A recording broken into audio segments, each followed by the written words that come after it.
What it do? What it do? What it do? It is your boy Alfie D, and the place to be is Streetz Talk podcast. We got coming to special appearance tonight by my girl Kizzi. Engagement tonight. We're gonna engage a little bit in Baltimore. We're gonna basically we gonna come together today as one because right now our city and this young lady right now she's been a fight. She's in that city right now. She's engaging. She's putting one foot in front of the other. She's making the stand. My friend, the young lady right here, Kizzi Smith. Welcome. How you doing today? I'm fabulous. Hey, Alfie, thanks for having me on Streetz Talk audience. Happy No problem. Glad to have you here.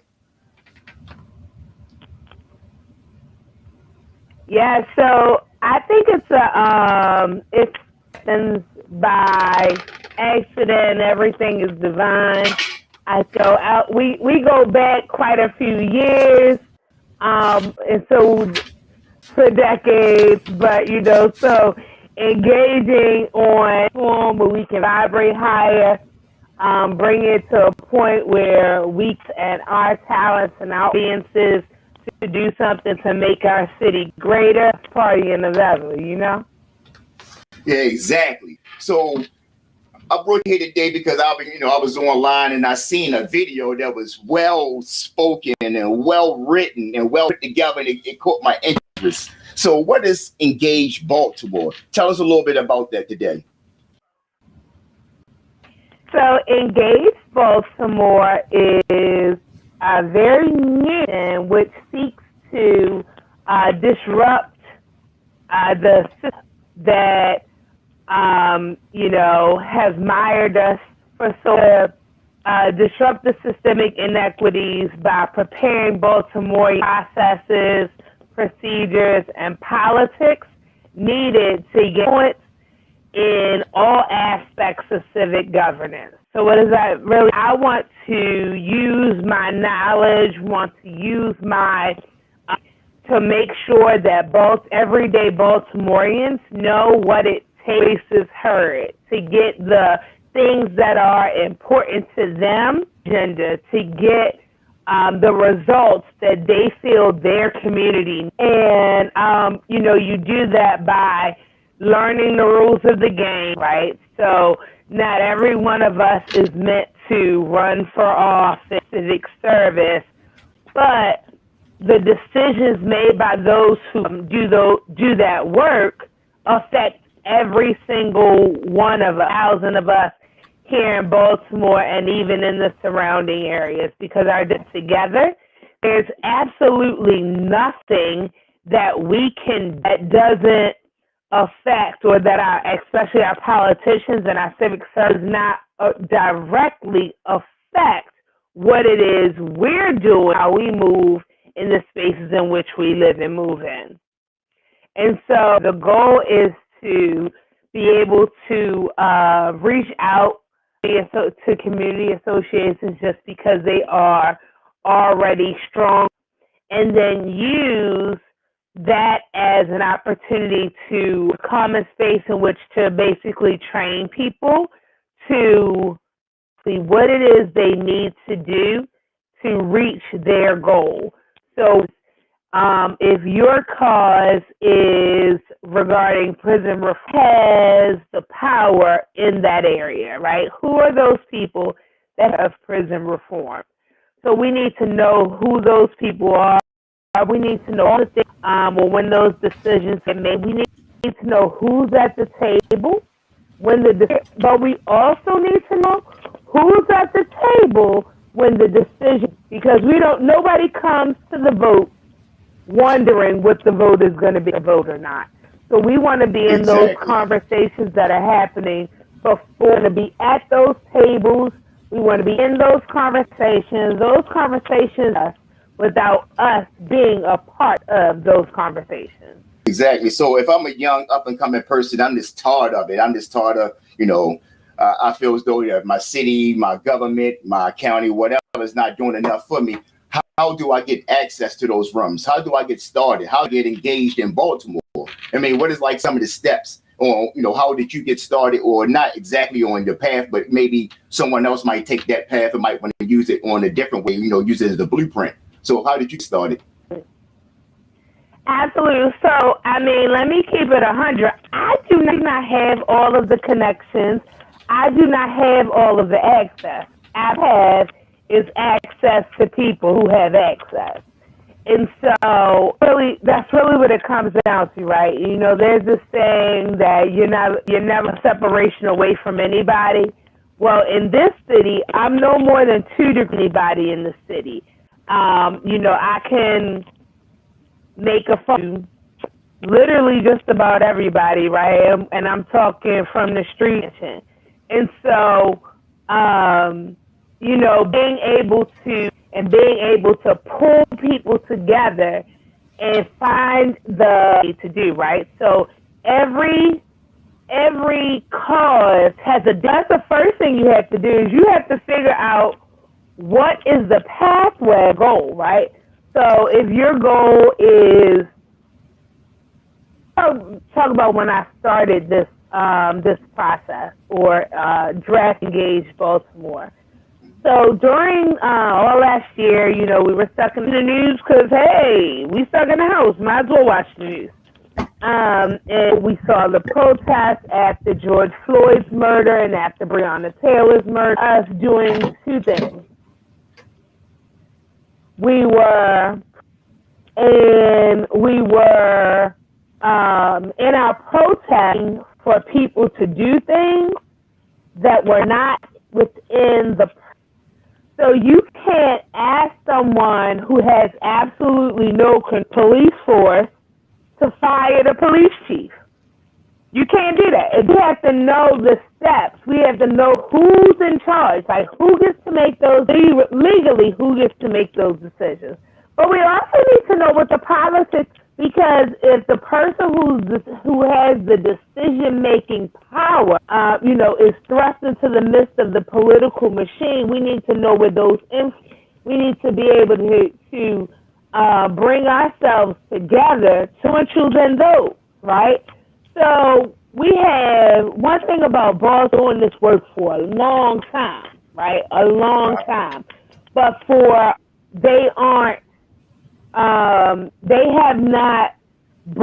have not been able to wager their influence, or something. So the way that Engage Baltimore work, we'll kind of work at Baltimore brings together a whole bunch of different organizations, an opportunity for those intersectionalities. So we plan to work in that same type of atmosphere. Now we center in things that are already happening, right? So if your community is something as simple as street lights, right? Simple enough fix, but they've been fighting for it for 6 happens in this here city, right? So you take the power of that or those people together and speaking based on the active audience. And there's a saying, if you want to go far, but go alone. If you want to go far, go together. Yep, the African proverb. And that, yes. And so that's what we want to do. We want to bring it to that culture. We've gotten so far away from our culture that, all the things in our culture speak to that togetherness, not a isolated people. We don't need to work in silo things. We want to disrupt the systemic oppression, and that's really what it comes down to. So there are a multitude of ways. To the format that I chose because that's who I am. I'm an educator. Sorry, my earphone came out. I've been in education. That is where I live, right? And so that's where I plan to stay in education and disruptions. Exactly. And that's one thing is that we got away from, because we have neighborhoods now. We don't have communities. Like, you can live on a block now, you don't even know your neighbor, nobody engaged anymore. We don't have block parties, things like that, even though we social distancing right about now, but you still can engage. You still can do things where as though you still get social distance, and it's a lot of things that you can do. You don't have to have money. You don't have to, be out in the streets fighting, rah. It's other things that you can do. You can help. You can teach someone. Like you say, you're an educator, and that's one thing. Reach one, teach one, and that's another thing that it's different levels on being a community activist, things like that. So elaborate a little bit more on exactly what you have going on right now. That the video, like I say, I seen online right now, and and tell us a little bit of exactly what that's about and what prompted you to actually post that video. So give me 1 second. Excuse me. So there's an organization, and they offer micro grants for Black women. And so they have a competition where it's a volume competition, right? So it's that determine who receives the micro grant. Of $1,000, the second prize of $500. So that you're speaking of, Alfie, is basically my pitch. It's a 3-minute. My organization does what we seek to do, and how that relates to the principles of Kwanzaa, Nguzo Saba, which is how they energies through the Nguzo Saba. And again, unity is very near and dear to me as responsibility, as is Kaumba, which is creativity, right? So pieces together. I believe in bringing those pieces together. Those are the pieces of me, and how I've always. So there is a link and vote for my organization. And Alfie, can you post that? Yeah, I'm gonna post the link up on it as well. So let me get that link for you. So you go ahead and tell and just go ahead, just tell everybody exactly what you got going on, and also exactly on once you be nominated for this grant, and we have high hopes, and we already know that it's going to happen. We talking into light, things that you're going to do, and things like that you have coming up. Absolutely. So, as I said, now I'm laying out the foundational pieces and building relationship, space, producing materials. So the goal complete and what I call a toolkit, like a disruptors toolkit for community associations, and then we'll develop processes that are in community associations. So it'll show how to build a group personal causes. And so I'm I guess I call it winner. I'm a Reach Fellow with which is with Baltimore City Schools, and SIP is just that. So that fellowship is about creating awareness, inequity, and how race impacts our lives, right? And so that as well, because a lot of times people only see what's. We got to dig deeper to see what the real cause is. We call the root cause. See what the root cause is of the issues, right? We want to create the materials and for us to be able to offer those resources at no cost to associations and other groups. So that's what the funding will be used for, and that's what the funding will be used for. But until that's time, that's what we're building. So the process is it has to be built so that it will be shared. And so, again, as I said before, this work, so we will do this work in tandem. I'm not interested in the will. I'm just interested in extending the bridge. Exactly. We want them to lead us on freedom. Not that kind of freedom, that real freedom, that freedom of, completely free from oppression, where oppression is not the thing we want. I'm a mother of a 5-year-old boy.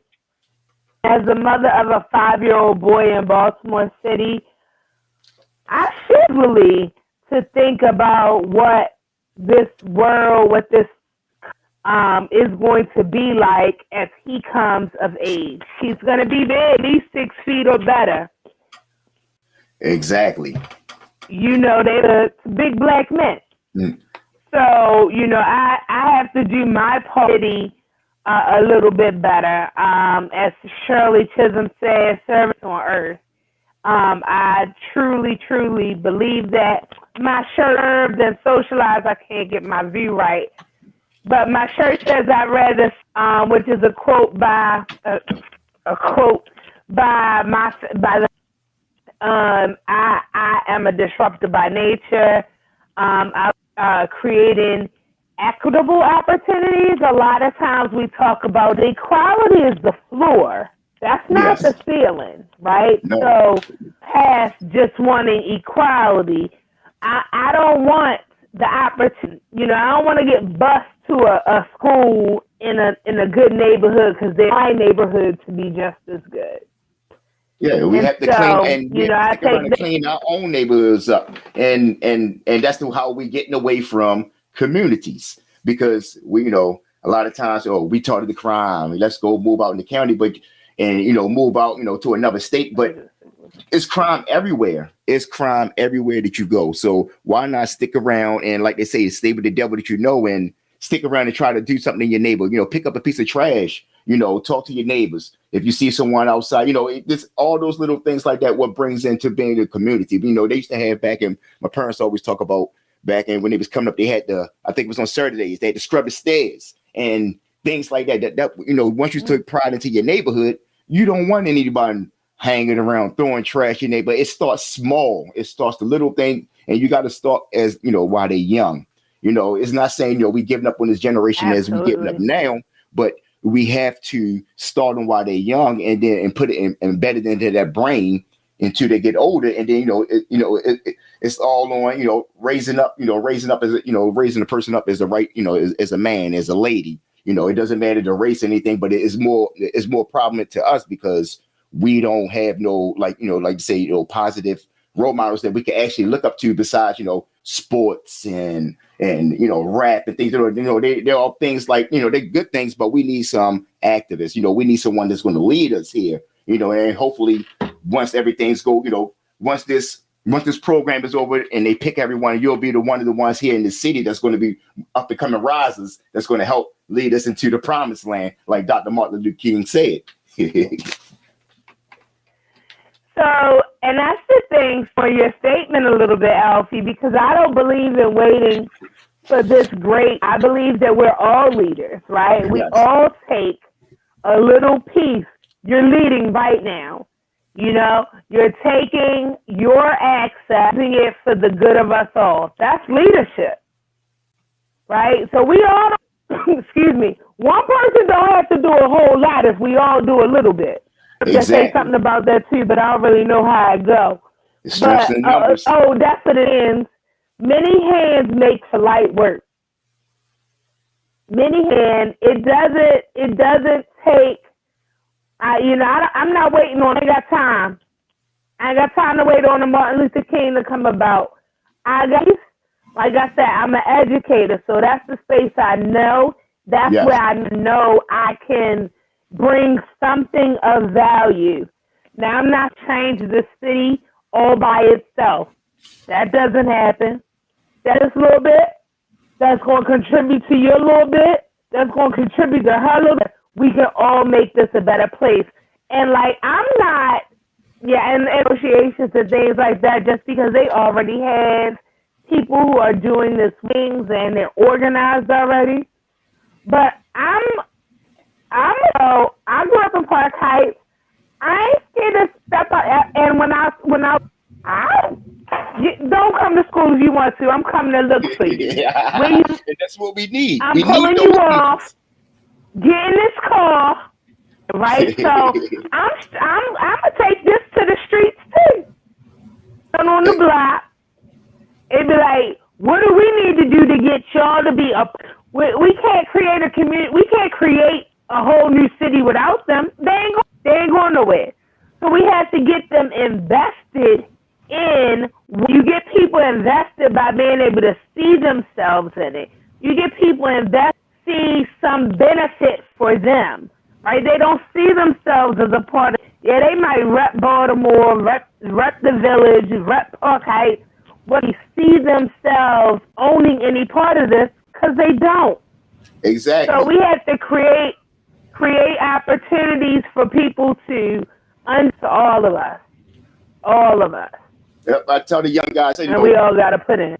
You want to, all right, this is the life you want to choose. You being outside, we can't get through you no more, but all right, if you have him out here making money, buy these raggedy houses up in the neighborhood, fix those up, put your money back into the community, buy these stores. You want to stand in front of the store, buy the store that you stand in front of. We don't have no black owned businesses in our black owned communities. We can't go down to Little Italy, and well, right about now, probably so, because everybody's fleeing out of the city, going to the county. But really, and we can't go down there. They still ain't letting us. Exactly. We not going down there, not saying, they're wrong or whatever. That's their community. They put a lot of money into that, so why can't we do that in our community? We have everybody else, we go in the corner store and we see someone that don't look like us. Hey, ma, hey, pop, or whatever. Why can't we put our real moms and pops inside those stores and get them to work and bring up the community so we can have our own little Mayberry? Why can't we have our own Mayberry? So, what's wrong with that? But every community that you go to, that you see, you go down Little Italy, you go down Broadway now. Broadway used to be, look at the area how it used to be. Now look at it now. You have a lot of Latinos down there. They have their own churches. They have their own stores. They have their own markets. Yeah. We don't have a black-owned market. The last black-owned market that I know of, there was, in my neighborhood was the Stop Shop and Save in Emerson Village. We don't have not one black-owned business up here anymore, except for one now. A gentleman just opened up a store right here on Woodridge. But other than that, it's nothing. And I'm pretty sure in your community it's the same way. But this is like a 60% black populated city. So why not? Why can't we have this? So we had to come together. So like you said, if you want to go somewhere fast, you go by yourself. If you want to go somewhere far, you work together. And that's why we're here right now. We're working together and trying to bring some light onto these things that, that we need to help out in our city. Well, Alfie, I really absolutely appreciate you having, and I look forward to things that you have coming up. And I look forward to your support with the things that I'm working on. I'll shoot you the link, and so everybody can vote for me. You can vote once the dash you have. So give us the deadline, give us the link right now for everybody to see, spell it out for us. We'll put it up on the link after the interview, but let everybody know what's going on. And, I appreciate you coming through. Anything that you ever have going on, this is your home. That's why we're here. So, just to tell everybody what you got going on. All right. So the contest started on the 17th. So right now I'm in second place for this grant. First time I had steep competition. There were like 16 organizations. This time it's only 3. So I have a better chance of winning. Again, as I said, it's collectively. So it's collectively.org. Specific link that will be posted that'll take you directly to opportunity to vote for me directly. As I said, you can vote once a day. Whatever email addresses you have. So I appreciate any are able to give. If you are someone who is well governance and you would like to be a part of Vision into Fruition, please come see me on at Engaged Baltimore. That's at Instagram and Facebook. The website is in the works. And again, I appreciate you. And I wish you all continued success. No problem. We appreciate you coming through. It was our honor to have you here. Like I say, anytime you want to come back, anything you have going on, this is your place, Streetz Talk Podcast. Appreciate you, everything. Have a good evening. Holler at you next time. It's Kizzy Smith. Y'all hear it here. Engage Baltimore. All right, coming through. Holler. All right. Peace, y'all.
Streetz Talk Podcast. We out of here. Peace.